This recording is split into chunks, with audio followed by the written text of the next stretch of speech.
She had never felt so small. Standing in the grand lobby of the luxury hotel, she was told to wait outside. No explanation, no courtesy, just a cold, dismissive glance that made her chest tighten. The other guests walked by, oblivious, as if her presence didn't belong. Something inside her screamed that this wasn't just a mistake, it was prejudice. And then she noticed the subtle smirks of the staff, the whispered comments, the way doors seemed to close before she could enter. What would happen next would expose a truth too many ignore.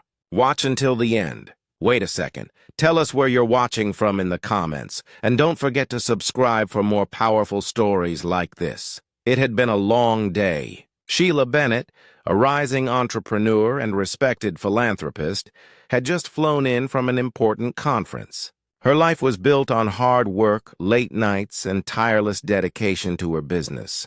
In public, she was confident, articulate, and respected, but moments like this reminded her that not everyone saw her for what she was.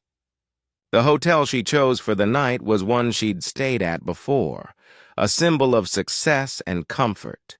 As she approached the reception, she carried herself with quiet pride, expecting the routine check-in. Instead, the receptionist's smile faltered. A colleague walking ahead of her was greeted warmly. Still, when it was her turn, the receptionist's expression changed, sharp, suspicious, and dismissive. She was told to wait outside, as if her presence were disrupting the hotel's rhythm. Something about that moment made her pulse quicken. She stepped outside, the warm evening air doing little to soothe her racing heart. She couldn't believe what had just happened.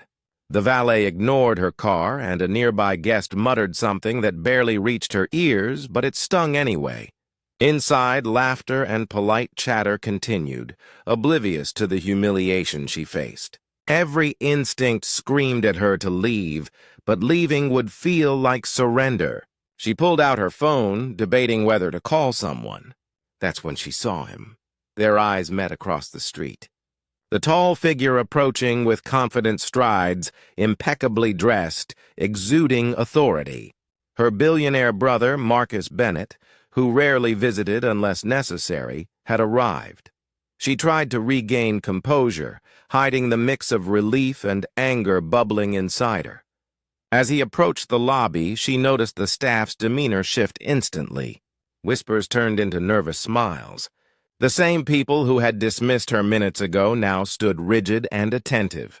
But she could feel the weight of the earlier injustice pressing down on her, heavy and undeniable. How many others like her endured these silent, humiliating exclusions? How many moments went unrecorded, unnoticed, their pain ignored?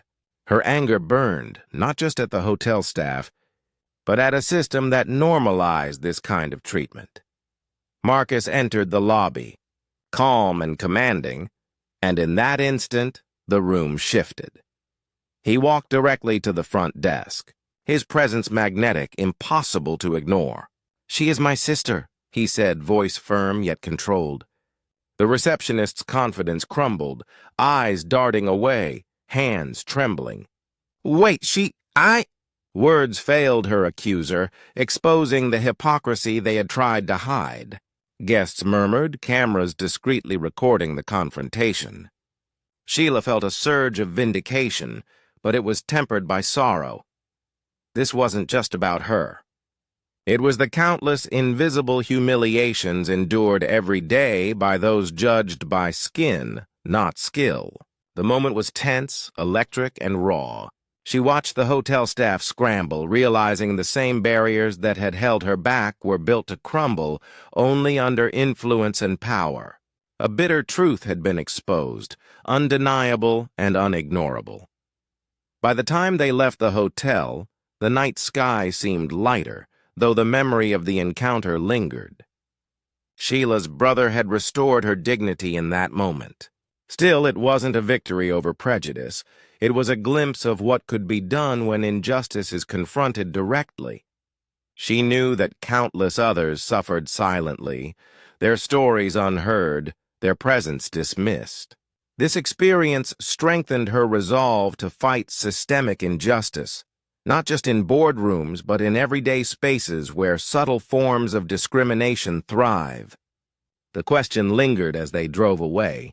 How many talented, brilliant people are forced to wait outside because someone judged their worth before seeing it? Share this story. Reflect and ask yourself, how can we change that today? Where are you watching from and what will you do next? Take care.